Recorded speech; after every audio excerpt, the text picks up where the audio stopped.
Ya, selamat pagi teman-teman semua. Terima kasih sudah bergabung di webinar dari Smesco pada pagi hari ini. Untuk webinar pagi hari ini, kita mengangkat topik hal-hal yang harus diperhatikan dalam memperoleh pinjaman, khususnya bagi perusahaan. Dan senang sekali kita kehadiran seorang bintang tamu spesial yang juga merupakan mentor saya, Ibu Maria Sabilado. Beliau merupakan salah satu praktisi hukum perbankan dan hukum korporasi ternama di Indonesia. Oke, tanpa berlama-lama, saya akan persilakan Bu Maria. Kalau teman-teman ada pertanyaan, silakan di chat box-nya, atau nanti setelah selesai pemaparan dari Bu Maria, boleh juga dimasukkan langsung, di-unmute langsung, dan disampaikan pertanyaannya. Oke, silakan Mbak Maria. Ya, selamat pagi semuanya. Suara saya jelas? Saya dengar ya? Jadi pagi ini saya sharing saja mengenai apa yang saya biasa handle dalam praktek dalam kita membantu para kreditur ataupun para debitur dalam menerima pinjaman. Mungkin bisa kita mulai slide-nya.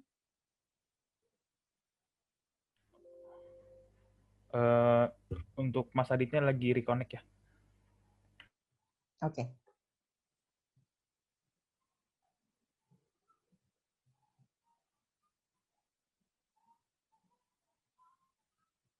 Mungkin sembari kita menunggu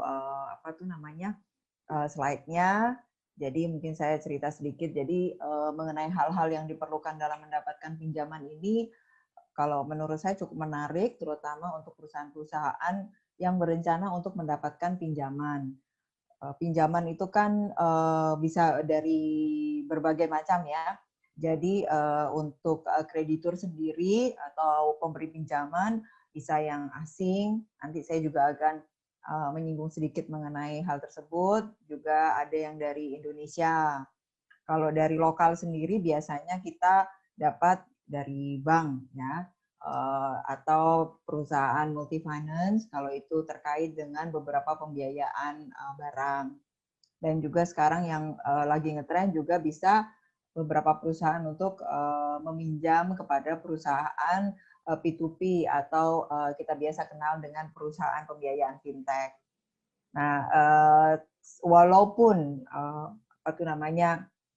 krediturnya itu berbeda, tapi biasanya konsepnya akan selalu sama.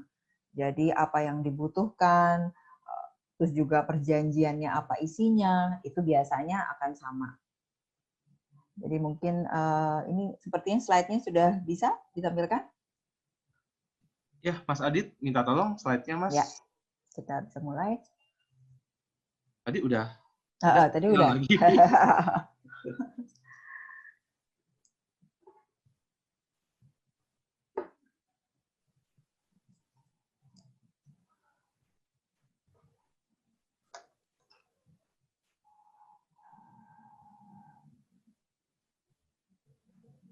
Oke, mungkin belum ya.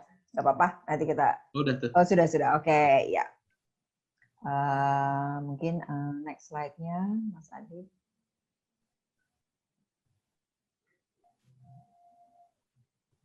Maaf, next.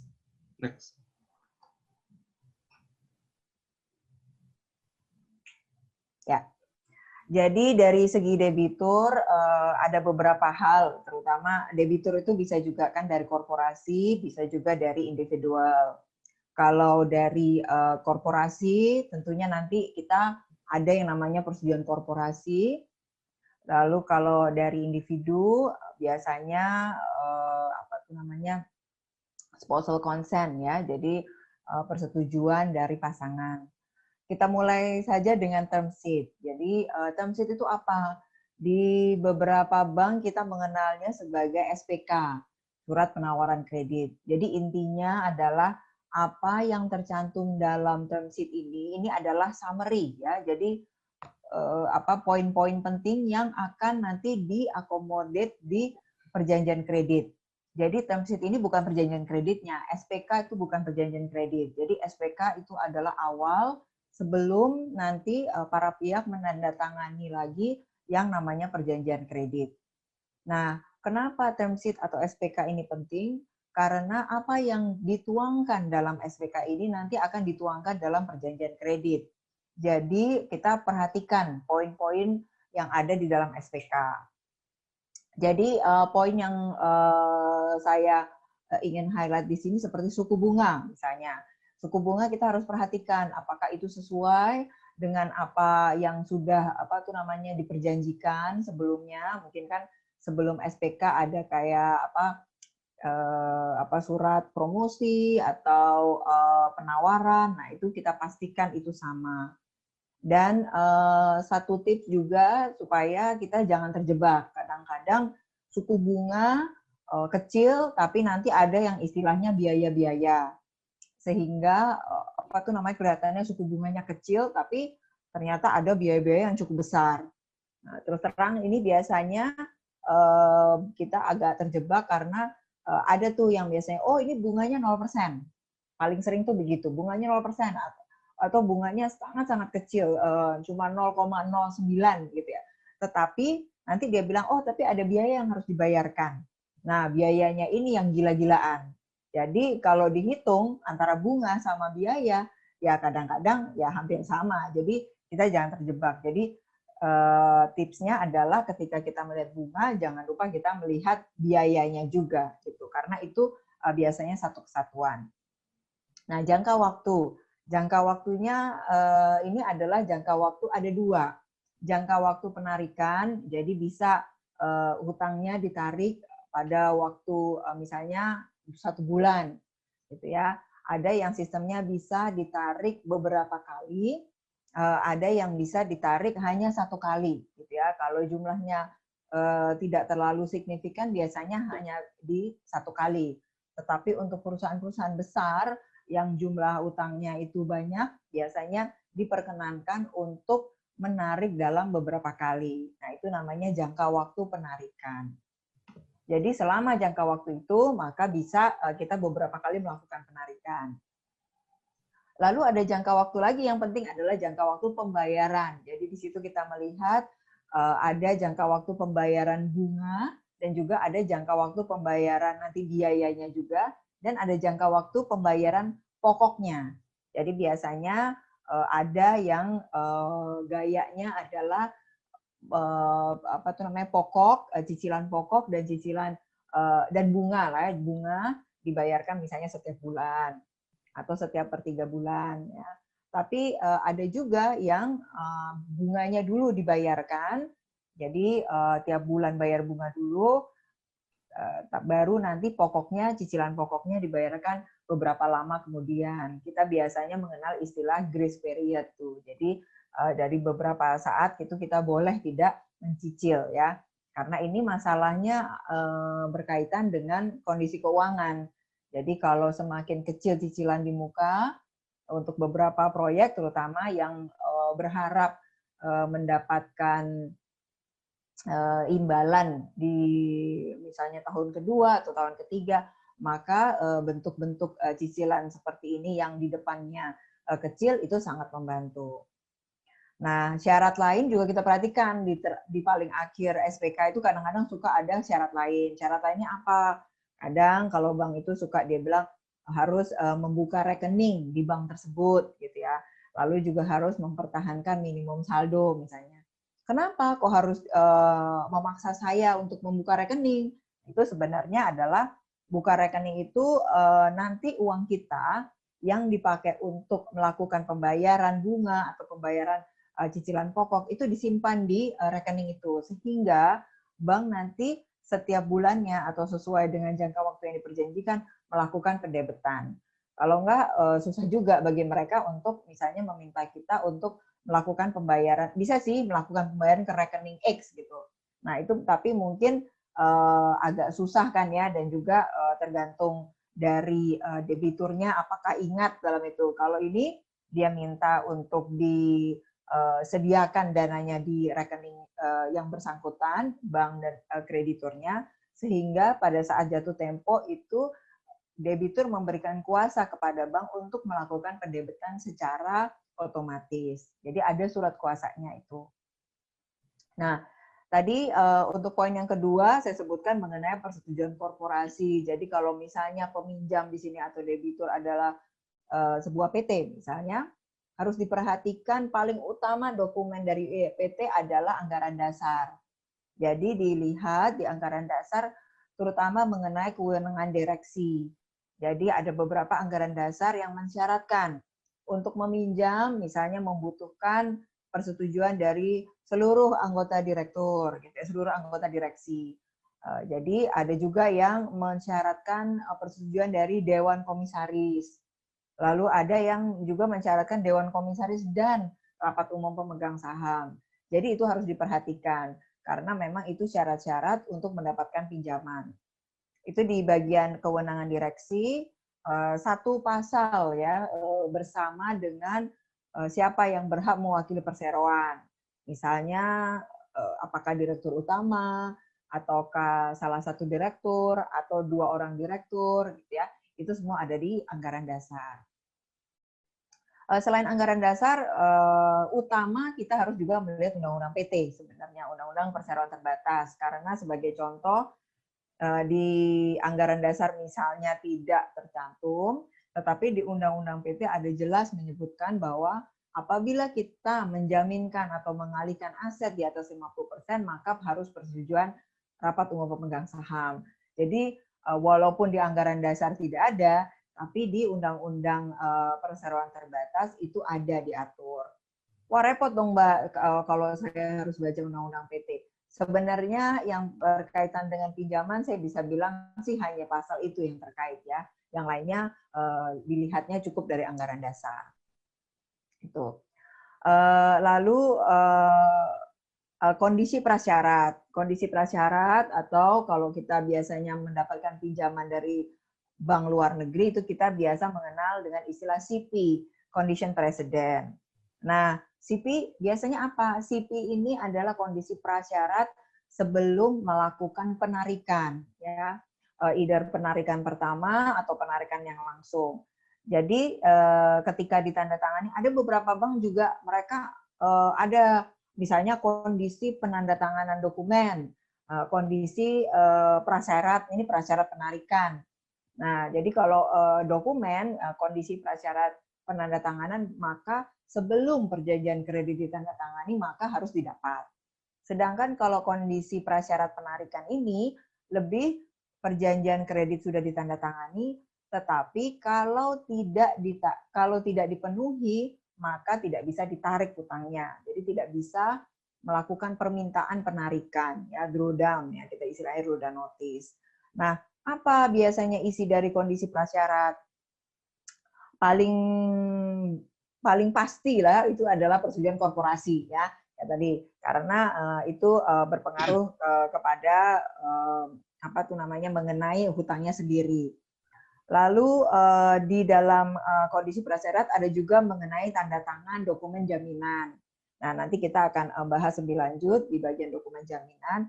Jadi dokumen jaminan ini harus ditandatangani sebelum melakukan drawdown adalah supaya menjamin bahwa nanti ketika ada default, kalau tidak bisa membayar debiturnya, maka jaminan tadi bisa dieksekusi. Ya.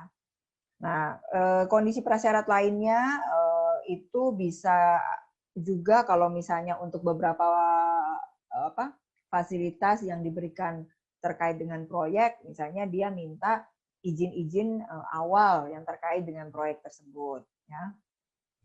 Kalau dulu ada beberapa proyek, yaitu terutama proyek pemerintah atau juga proyek-proyek yang terkait sama BUMN, itu diminta persetujuan terlebih dahulu dari tim PKLN dulu ya.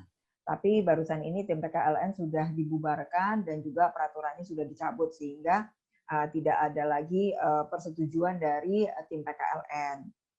Tetapi kalau untuk pinjaman yang didapat dari bank luar negeri atau pokoknya dari pihak luar negeri, itu ada biasanya kondisi prasyaratnya adalah melakukan pelaporan untuk rencana mendapatkan pinjaman. Ya, ini disyaratkan di peraturan Bank Indonesia. Lalu selain kondisi prasyarat, ada juga dikenal dengan kondisi selanjutnya atau kondisi subsequent. Nah, apa sih kondisi selanjutnya? Ini jadi persyaratan yang diminta setelah penandatanganan dilakukan atau setelah drawdown dilakukan, penarikan dilakukan, itu sebenarnya sama dengan janji, tapi mungkin ini sifatnya dia lebih spesifik ya. Jadi dia minta secara khusus harus dilaksanakan gitu. Nah, itu biasanya contohnya bisa saja ke kondisi subsequent itu lebih banyak mengenai proyek. Jadi kalau dalam proyek itu misalnya pada saat ini SLF-nya belum didapat, maka kondisi yang sangat spesifik untuk selanjutnya adalah SLF harus didapat, ya, sertifikat layak fungsi. Atau juga misalnya untuk beberapa hal, misalnya izin usaha dari OSS harus didapat. Jadi memang ini adalah seperti janji, tapi dia sangat spesifik karena diminta secara khusus, gitu ya. Lalu ada pernyataan dan jaminan, rep and war. Biasanya kita selalu bilangnya rep and war. Apa sih pernyataan dan jaminan? Nah, ini sebenarnya pernyataan sebenarnya rep and war ini sangat umum lah ya. Hampir di setiap perjanjian kredit itu hampir sama. Isinya apa? Biasanya isinya mengenai perusahaan misalnya telah berdiri secara sah gitu ya. Kalau dibilang kan sebenarnya kreditur juga sudah melakukan pengecekan, betul. Tapi dia nggak mau menanggung resiko itu. Dia bilang, ya saya melakukan pengecekan, tapi kamu harus juga menyatakan bahwa benar perusahaan ini sudah berdiri secara benar. Lalu sudah mendapatkan izin-izin yang tepat untuk kegiatan usahanya. Lalu misalnya bahwa semua dokumen yang disampaikan itu adalah benar, sesuai. Kan biasanya fotokopi yang diserahkan ya, bahwa fotokopi adalah sesuai asli gitu. Dan kalau misalnya untuk individu atau perorangan, biasanya paling umum adalah mendapatkan persetujuan dari pasangan, suami atau istri. Nah, kalau yang mengenai individu ini cukup menarik loh. Kenapa sih? Kenapa kalau kita pinjam harus dapat persetujuan dari suami atau istri? Itu adalah karena konsep hukum harta gonogini. Jadi di dalam undang-undang perkawinan itu terjadi percampuran harta ketika laki-laki dan wanita itu menikah menjadi suami istri, maka terjadi percampuran harta. Apa artinya? Jadi harta bersama itu ya berarti harta suami dan istri. Jadi tidak bisa suami menjual tanpa persetujuan istri karena loh ini kan aset sama-sama gitu ya. Nah, tapi ada pengecualiannya yaitu kalau sudah melakukan perjanjian perkawinan. Jadi dari awal sudah dibilang bahwa aset ini punya suami, aset ini punya istri. Jadi tidak perlu bagi suami untuk mendapatkan izin dari istri ketika dia mau menjual barang-barang yang atas namanya. Nah, itu istilahnya dengan harta gonogini. Makanya untuk bank biasanya mereka atau kreditur mereka meminta untuk individu perorangan debitur untuk memberikan persetujuan suami istri, atau biasanya kadang-kadang ya pasangannya disuruh ikut tanda tangan ya. Nah, itu sebenarnya untuk ke arah ke sana. Lalu ada kita janji. Nah, janji tadi seperti yang saya sampaikan sebenarnya sama dengan kondisi selanjutnya. Cuman janji ini juga biasanya umum ya, banyak di rata-rata itu juga kalimatnya itu hampir sama di setiap perjanjian kredit. Nah, janji itu apa? Misalnya janjinya ini cukup alot janji ini ya. Di beberapa untuk transaksi yang besar-besar, janji ini bisa memakan waktu yang cukup lama. Janji dan cedera janji nanti itu memakan waktu yang lama karena itu adalah janji yang harus dipenuhi, ya, yang mengakibatkan kalau tidak dipenuhi ada cedera janji ini yang kedua, yang selanjutnya. Nah, jadi janjinya apa? Misalnya harus pemegang sahamnya sama, gitu. Loh, kenapa sih kok kan yang berhutang adalah perusahaan? Kenapa kok pemegang sahamnya harus sama? Nah, itu sebenarnya idenya ya kita sama-sama tahu bahwa walaupun perusahaan itu dibilang suatu badan hukum terpisah, tapi kadang-kadang pemegang saham itu suka memberikan arahan-arahan ya. Jadi hubungannya pemegang saham dengan perusahaan itu masih terlalu erat gitu. Nah, jadi terus juga ada beberapa yang misalnya perusahaannya baru, tapi pemegang sahamnya mempunyai track record yang bagus. Jadi misalnya perusahaan-perusahaan besar seperti Lipo atau perusahaan seperti Sinarmas misalnya membuat suatu anak perusahaan baru. Nah, anak perusahaan ini kan baru gitu, jadi nggak punya rekor apa-apa, tapi kadang-kadang bagi kreditur dia melihat, oh ini ternyata dikuasai ya, dimiliki oleh grup besar. Ya, jadi itu merupakan pertimbangan mereka dalam memberikan pinjaman.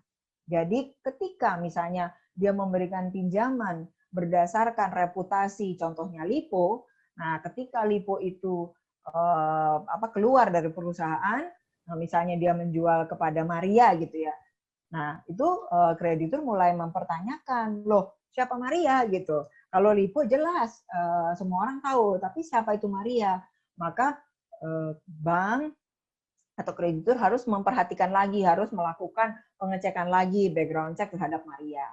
Nah, sebenarnya untuk background check ya, bank itu punya yang namanya di Bank Indonesia ya, sekarang juga ada juga beberapa perusahaan swasta, itu kita bisa melakukan pengecekan background check terhadap bukan kita, sebenarnya lebih ke bank.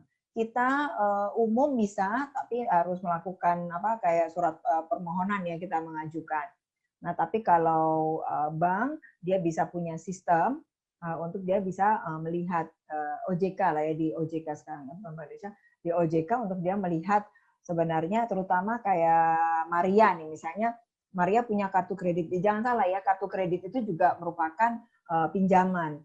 Jadi kalau di beberapa kondisi kadang-kadang dibilang oh Maria mempunyai kartu kredit dengan limit 50 juta. Itu sebenarnya sudah dianggap Maria itu mempunyai quote-unquote kayak alokasi, dia bisa berhutang di perusahaan kartu kredit itu sebesar 50 juta.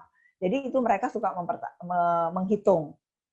Biasanya mereka menghitung apa? Ketika saya mengajukan permohonan kredit baru, nah itu mereka hitung. Mereka hitung, oh Maria itu sudah ada hutang di mana aja. Itu kelihatan. Jadi walaupun saya bohong, saya nutupin satu hutang saya, itu sebenarnya kelihatan di datanya yang dikelola oleh OJK. Ya. Jadi itu bisa dilihat di sana. Lalu janji yang lain adalah laporan keuangan. Biasanya kita harus menyampaikan. Jadi kan laporan keuangan ada yang audit, ada yang tidak audit ya. Itu biasanya diminta untuk disampaikan. Harus itu sebenarnya apa? Adalah karena supaya kreditur bisa terus memperhatikan kondisi keuangan si perusahaan. Lalu yang penting juga adalah rasio. Jadi ada rasio antara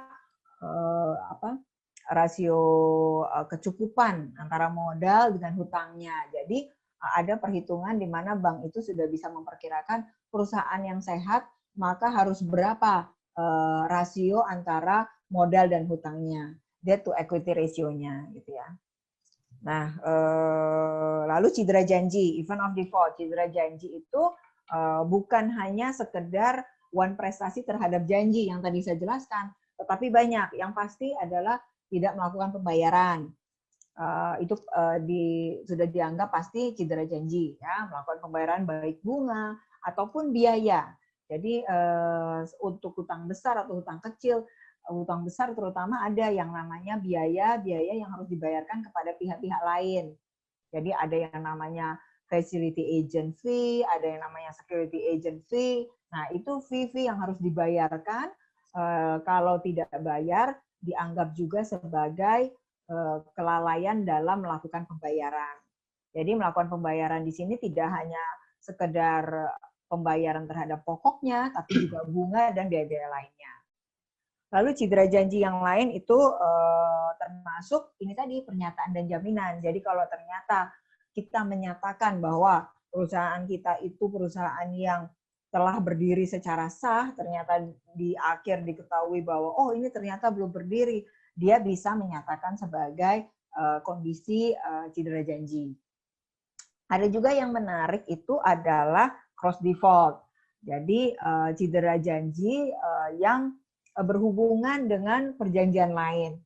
Terutama ini kalau terjadi dalam suatu perusahaan besar, ya perusahaan grup, misalnya contohnya perusahaan ABC, misalnya berarti dia punya perusahaan A, B, C, D, E, F. Nah, itu biasanya diikat oleh bank bahwa oke, A, kamu tetap bisa membayar. Tetapi ternyata perusahaan sister company kamu, C, itu dia gagal membayar. Nah, itu bisa terjadi, kita istilahnya dengan cross default, sehingga walaupun A tidak default, tapi karena C default, maka otomatis A akan dianggap default. Loh, kenapa kok bisa begitu, Bu? Kan beda-beda. Ya, betul.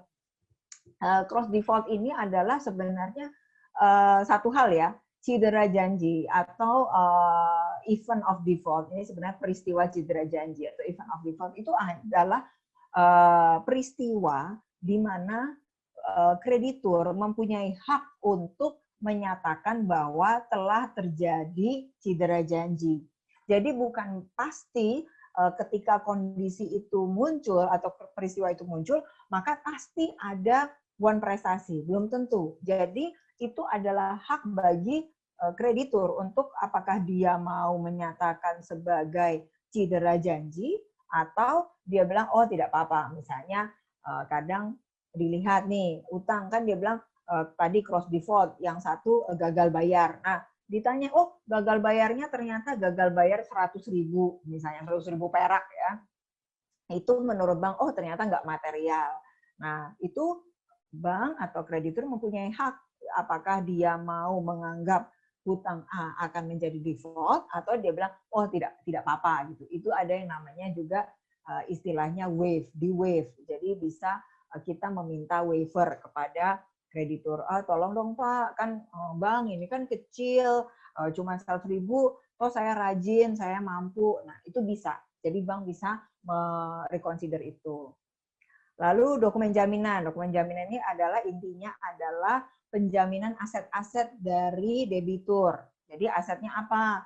Ya misalnya dia punya tagihan, ya bisa dijaminkan dengan fidusia, atau dia mempunyai saham, bisa dijaminkan dengan gadai atau fidusia, atau yang paling umum adalah tanah atau bangunan, ya tanah dan bangunan kita bisa jamin dengan hak tanggungan. Oke, next. Mas Adit, boleh tolong slide selanjutnya? Yep. Oke, saya singgung sedikit, ini juga waktunya juga udah mepet ya, pinjaman dari kreditur asing. Jadi tadi saya sampaikan bisa dari kreditur Indonesia, di bank-bank di Indonesia, bisa jadi dari asing. Kalau dari asing sih hampir sama, jadi yang namanya struktur perjanjian kredit itu hampir sama. Pasti isinya ada bunga, biaya, kapan harus dibayar, janji, pernyataan rep and war tadi ya, itu semua hampir sama. Kadang-kadang posisinya aja ada berubah, tapi kurang lebih itu pasti ada isinya itu. Nah, beberapa halat mengenai kalau kita mendapatkan pinjaman dari kreditur asing.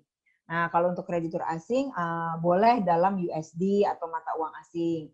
Nah, kalau Indonesia biasanya kalau individu dengan individu itu kalau di Indonesia ya sama-sama orang Indonesia itu harus dalam rupiah karena memang ada undang-undang penggunaan mata uang Indonesia ya. Sedangkan kalau bank Indonesia dia boleh tapi karena bank ada pengecualiannya. Jadi ada peraturan mengenai kewajiban penggunaan rupiah, tapi di situ ada pengecualiannya ya. Salah satunya adalah ketika bank di Indonesia memberikan pinjaman kepada debitur di Indonesia. Kalau kreditur asing sudah pasti dia boleh memberikan pinjaman dalam mata uang asing.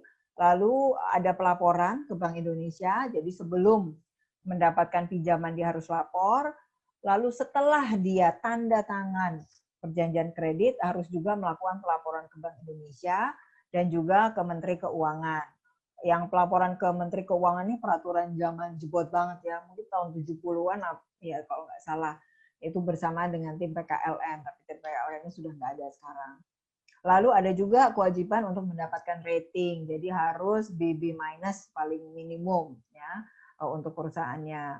Lalu perlu juga diperhatikan hukum yang digunakan dan yurisdiksi. Jadi kalau hukum yang digunakan, kalau banknya asing biasanya dia akan menggunakan hukum dari negara dari tempat bank tersebut. Sedangkan bahasa yang digunakan jangan lupa setiap yang melibatkan ada undang-undang bahasa di mana ada persyaratan siapa yang melakukan perjanjian dengan pihak Indonesia maka harus juga disertai dengan bahasa Indonesia. Makanya walaupun perjanjian pinjaman itu dari kreditur asing yang taat kepada peraturan hukum Indonesia maka akan ada tuh. Jadi bahasa yang digunakan bahasa asing dan juga bahasa Indonesia. Saliran rangkap ini adalah perjanjiannya bisa disebar. Jadi misalnya kreditur sama debiturnya itu dari berbagai macam pihak. Nah, jadi dipecah aja dokumennya supaya tanda tangannya bisa kembali dengan cepat. Next slide. Nah, jadi tips saya, mungkin ini slide yang terakhir juga adalah pelajari perjanjian. Jadi perhatikan klausul-klausul khusus mengenai bunga, mengenai biaya. Tadi yang karena bunga dan biaya kadang-kadang hampir berkaitan, terus habis itu ada hak dan kewajiban para pihaknya juga diperhatikan. Jangan lupa juga pelajari dan pahami dokumen lain yang diminta untuk ditandatangani. Jadi kadang-kadang di perjanjian kredit mungkin tidak ada, tapi ada dokumen-dokumen atau surat-surat terpisah. Nah, itu setiap kali kita suruh tanda tangan, tolong dilihat. Karena ada juga beberapa dokumen itu berkaitan dengan misalnya pemberian data pribadi. Nah, itu kita kalau nggak nyaman, jangan ditandatanganin. Jadi, ada beberapa hal dokumen yang tidak kita tanda tangani juga tidak apa-apa gitu. Jadi, sebaiknya dibaca benar-benar dan juga ditanyakan. Misalnya, apakah dokumen itu wajib atau sebenarnya sifatnya hanya opsional gitu ya. Lalu tadi kalau ke kreditur yang luar negeri, jangan lupa melakukan pelaporan khususnya ke Bank Indonesia dan juga Kementerian Keuangan. Ya. Mungkin itu apa yang bisa saya sampaikan. Silahkan kalau ada pertanyaan kita bisa diskusi. Oke, terima kasih banyak Mbak Maria untuk pemaparannya. Teman-teman kalau ada pertanyaan boleh di-unmute, boleh juga di chat box disampaikan pertanyaan-pertanyaannya. Mungkin untuk memancing pertanyaan dari teman-teman nih, dari saya dulu ya Mbak Maria. Ayo, silahkan. Ya Mbak, terkait kalau pinjaman dari individu nih, kalau perorangan, tadi kan disebutkan harus ada kalau udah menikah dan tidak ada pisah harta itu harus ada spousal consent ya, persetujuan. Nah, tapi kebanyakan sekarang kan nih kalau dilihat KTP-nya, KTP kan udah seumur hidup gitu. Pas bikin KTP pasti belum merit, baru lulus kuliah, baru lulus SMA, udah 17, terus kawin. Nah, misalnya udah minjam nih ke bank atau ke BPR atau ke P2P, terus habis itu ya bohong-bohong gitulah. P2P-nya juga lihat, belum kawin nih KTP, udah teken sendiri nih, padahal udah kawin, udah nikah. Nah, apakah jadi batal perjanjian pinjamannya? Apakah jadi nggak usah bayar gitu pinjamannya? Gimana gitu? Ya, jadi mungkin sebelum itu ya mungkin tips juga ya bahwa kadang-kadang kalau bank sih dia nggak cuma KTP, jadi dia bisa minta dokumen-dokumen lain pastinya pendukung. Betul. Ya. Jadi kayak misalnya paling mungkin terdekat kartu keluarga.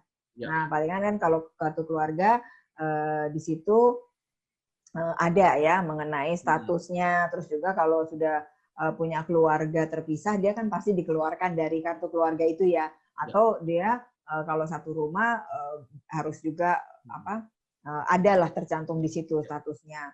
Nah, tapi misalnya ada yang bohong-bohongan gitu ya, itu satu hal adalah berarti kan menunjukkan nggak itikat baik ya.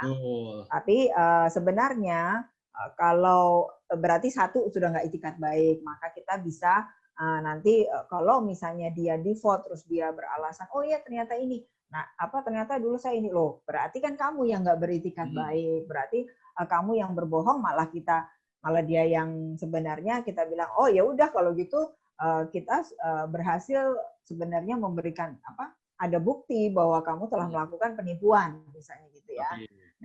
Nah, tapi pada intinya sih tidak langsung batal perjanjiannya, ya kita. Tapi paling enggak ya jadi repot ya, karena kita harus ke pengadilan, kita harus membuktikan. Nah, paling repot kan kalau istrinya nih, misalnya suaminya, ya istrinya yang klaim, oh kalau gitu istrinya mengklaim bahwa ternyata saya nggak dapat persetujuan. Nah, itu tadi kita yang harus menunjukkan, kreditur juga harus menunjukkan itikat baiknya, dalam arti bahwa saya sudah melakukan ya segala usaha, termasuk tadi misalnya kartu keluarga tadi ya. Nah, jadi kita harus menunjukkan itikat baik juga dari krediturnya bahwa dia sudah melakukan, tapi ternyata ini adalah tindakan penipuan gitu ya misalnya. Tapi tidak batal serta-merta. Jadi itu tetap bisa, cuman memang itu 1320 ya, berarti kan subjeknya gitu ya. Jadi bisa dibatalkan. Tapi nanti bagaimana pembatalannya dan juga apa akibatnya, nanti itu biasanya pengadilan yang nanti ada asesmennya juga kan mengenai siapa yang beretikat buruk, siapa yang beretikat baik. Itu kurang lebih. Thank you, Mbak Maria. Ini udah ada pertanyaan satu. Terima kasih, Bu Maria, atas pemaparan materinya. Saya ingin bertanya perihal, adakah implikasi putusan MK nomor 18 PUU 17/2019 dalam pemberian pinjaman oleh kreditur saat ini? Waduh, boleh nggak saya dikasih tahu MK nomor 18 itu tentang apa ya? Maaf, saya nggak terlalu ingat ya. Ini terkait apa ya? Apa yang mengenai fidusia atau? Coba saya jadinya Google deh. Kalau mungkin ya.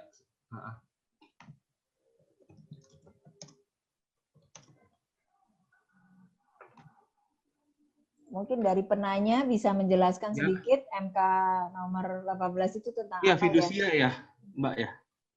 Oh, ya fidusia. Oh, oke, nanti benar fidusia. Ya.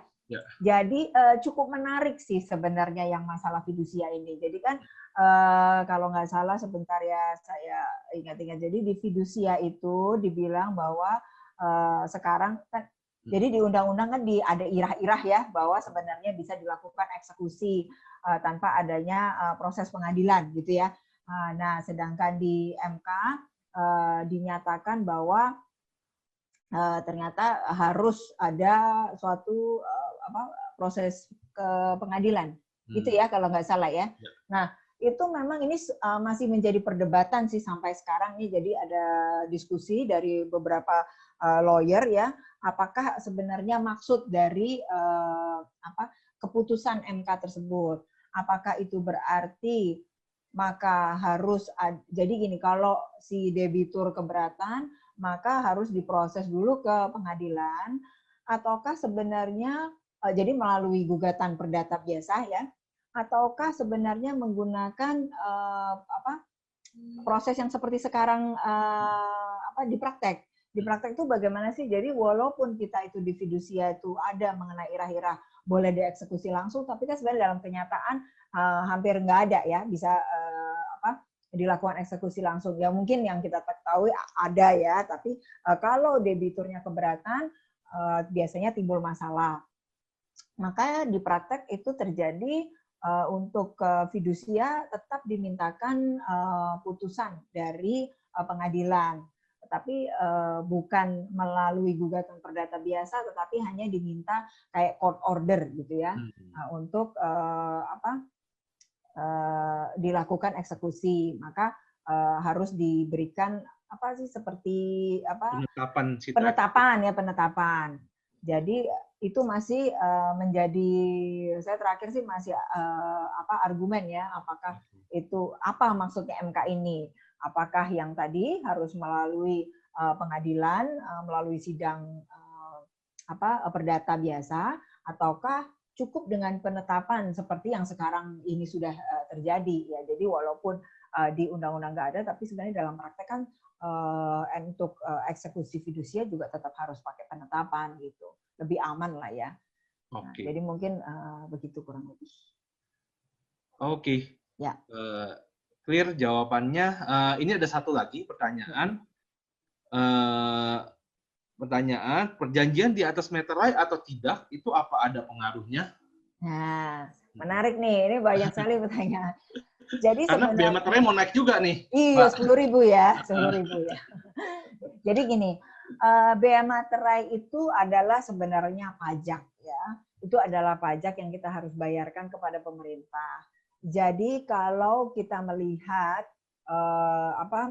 BW sebenarnya syarat-syarat sahnya perjanjian ya 1320 itu ya. Nah, jadi ke sana acuannya dan jadi bea materai ini tidak mempengaruhi terhadap keabsahan. Jadi bea materai lebih masalah perpajakan, di mana kalau kita tidak menaruh materai di situ berarti dianggap kita berhutang pajak. Maka dari itu kalau kita lihat di Undang-Undang Bea Materai, di situ dibilang bagi yang tidak memberikan materai pada dokumen-dokumen yang seharusnya harus bermaterai, maka dia akan dikenakan denda. Dendanya apa? 2 kali. Jadi tidak bayar 6.000 tapi jadinya bayar 12.000 gitu ya. Nah, jadi kalau bisa saya bilang tidak ada pengaruhnya kepada perjanjian itu. Bisa juga kok sebenarnya kapan-kapan kan kita kalau misalnya tuh jadi saya tanda tangan perjanjian pada saat itu lupa nggak bawa materai, ya udah nggak apa-apa, nggak usah dimateraikan karena nggak ada pengaruhnya. Tetapi kadang-kadang kapan-kapan kalau kita lagi iseng kita bisa ke kantor pos, kita bisa melakukan nachseglen ya istilahnya ya.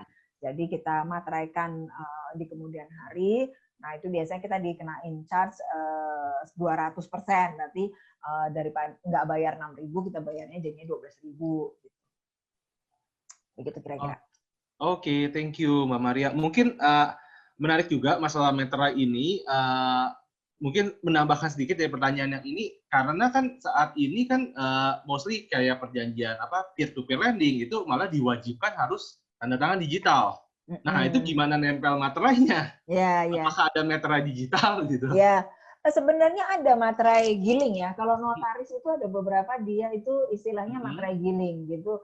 Jadi dia memang ada kayak langganan. Saya nggak tahu prakteknya bagaimana. Tapi kalau notaris itu dia punya praktek Jadi nggak notaris aja. Perusahaan-perusahaan besar itu dia sudah nggak pakai si kertas kayak perangko itu. Tapi dia ada capnya itu yang dia tuh memang harus membayar gitu ya. Tapi sorry saya prakteknya gimana, perusahaan itu harus apa itu ada. Jadi ada materai gilingnya. Jadi saya rasa bisa juga itu perusahaan P2P kalau memang dia harus membayar materainya, maka bisa dengan menggunakan cara-cara itu. Gitu. Oke. Ya, biasanya cuman kayak itu kayak apa sih cap warna merah gitu, stempel gitu. Makanya dibilangnya materai giling. Tapi saya nggak tahu maksudnya secara internal bagaimana ya dia apakah mengajukan permohonan ke kantor perpajakan atau gimana gitu. Oke, sip. Thank you Mbak. Ada lagi kah dari teman-teman yang mau menyampaikan pertanyaannya seputar topik yang kita bahas pada pagi hari ini?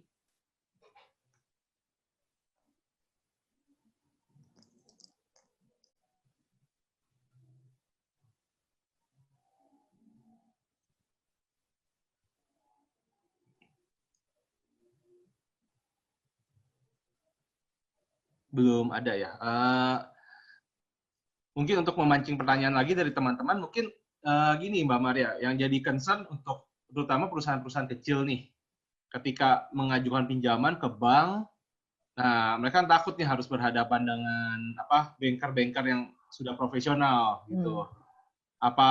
Apalagi kalau mereka nggak ada pengalaman di first time experience. Tadi kan dari Mbak kan perhatikan biaya, bunga, terus abis itu hak dan kewajiban.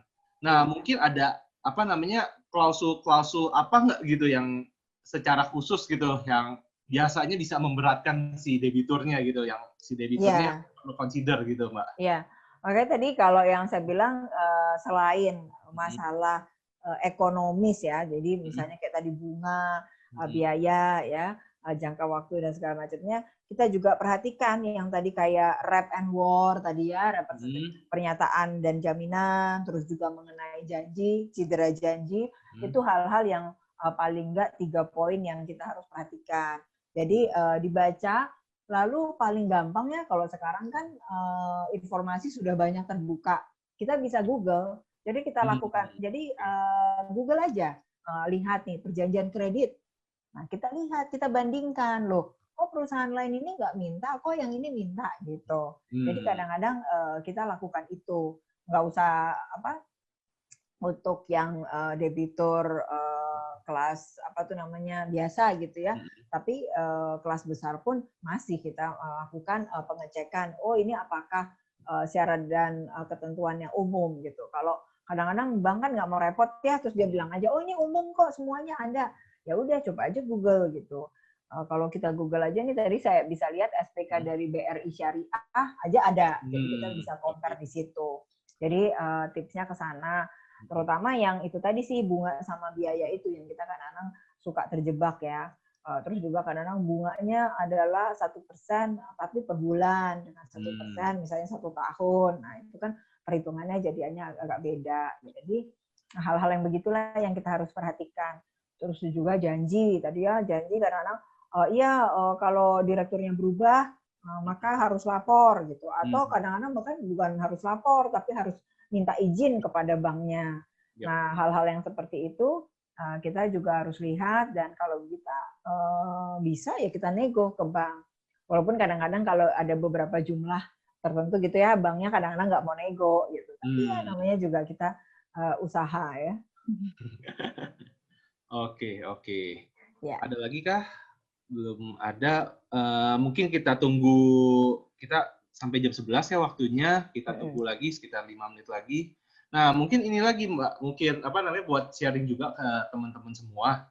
Kalau untuk mengenai jaminan, mungkin itu common practice nggak ya, kalau si debiturnya minta, Bang, kalau sampai saya amit-amit nggak bisa bayar, yang dieksekusi jaminan A dulu deh sebelum jaminan B. Misalnya jaminannya satu mesin-mesin di perusahaannya, satu lagi rumah pribadinya.